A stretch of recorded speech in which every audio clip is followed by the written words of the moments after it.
من السيئات وترفعنا إنك على الدرجات وتبلغنا بها من أقصى الغايات من جميع الخيرات في الحياة وبعد الممات إنك مزيد الدعوات برحمتك يا أرحم الراحمين رب العالمين آمين ثم آمين برحمتك يا أرحم القرآن العظيم وجعله إماما ونورا ورحمة اللهم ذكرني منه ما نسيت وعلمني منه ما جهلت وارزقني تلاوته من بعده والنهار আজি গোটেই অসমবাসীয়ে জানে আজি এমাহ পাৰ হৈ গ'ল আমাৰ জুবিন দা হেৰুৱাৰ আৰু সদায় মনত পৰি থাকে হেৰুৱা দিন ধৰি মানুহে পাহৰিব পৰা নাই শোকে সন্তাপে আছে আৰু আজি এমাহ পাৰ হোৱাত আমাৰ গুৰেশ্বৰ ৫ নম্বৰ গুৰেশ্বৰ গেৰুৱাটো দোৱা প্ৰাৰ্থনাৰ এক আয়োজন কৰা হৈছে আবেগবোৰ জাগ্ৰত হৈছে কাৰণে মানুহবিলাকে কি কৰিব পৰা একো নাই কাৰণে দোৱা প্ৰাৰ্থনাত মনোযোগ দিছে আৰু দোৱা প্ৰাৰ্থনাৰ বাহিৰে আমি কৰিবনো কি পাৰিম গতিকে আমাৰ যি আমাৰ অন্যায় হৈছে এই অন্যায়ৰ বিৰুদ্ধে যাতে সুবিচাৰ হয় সেইটো দোৱা প্ৰাৰ্থনা আমাৰ এই গেৰুৱাত আমাৰ জুবিনদাৰ কাৰণে কৰা হ'ল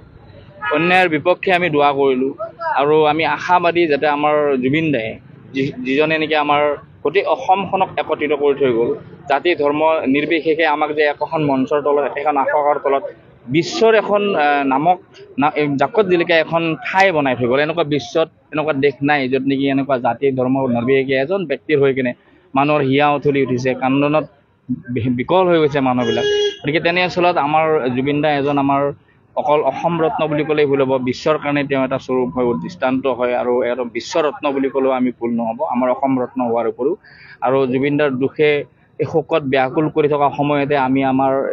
গেৰুৱা অঞ্চলৰ মুছলমান সমাজে আমি আজি দোৱা প্ৰাৰ্থনা আয়োজন কৰিছিলোঁ আৰু আমি আশা কৰিছোঁ তেখেতৰ আত্মাই সদগতি লাভ কৰিব আৰু তেখেতৰ আশীৰ্বাদ আমাৰ সমগ্ৰ অসমবাসীৰ মাজত থাকিব আৰু অসমবাসীয়ে সদায় অন্যায়ৰ বিৰুদ্ধে যুঁজ দিয়াৰ সক্ষমতা আৰু অনুপ্ৰেৰণা হিচাপে জুবিন দাক লৈ যাব আৰু জুবিন দাই আমাৰ অসমৰ যিটো আমাৰ অগ্ৰগতি উন্নয়নৰ কাৰণে আমাৰ মাপকাঠি হ'ব আমি জুবিন দাৰ হাত ধৰি আমি এখন নতুন সমাজ আমি অসমত গঢ় দিব পাৰিম আৰু আমাৰ অসমীয়া সমাজখন এটা নতুন সমাজ হিচাপে ইতিমধ্যে জুবিনময় সমাজ বা জুবিনময় অসম হিচাপে যি নামাকৃত হৈছে সেই অসমখনক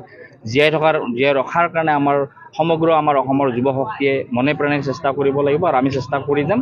আৰু জুবিন দাৰ ক্ষেত্ৰত জুবিন দাক আমি কোনোদিনেই নাপাহৰোঁ আৰু জুবিন দাক পাহৰা মানে আমি অসমক পাহৰা হ'ব অসম যেতিয়ালৈকে থাকিব জুবিন দা থাকিব আমাৰ মনত জীয়াই থাকিব আৰু জুবিন দাৰ আদৰ্শক আমি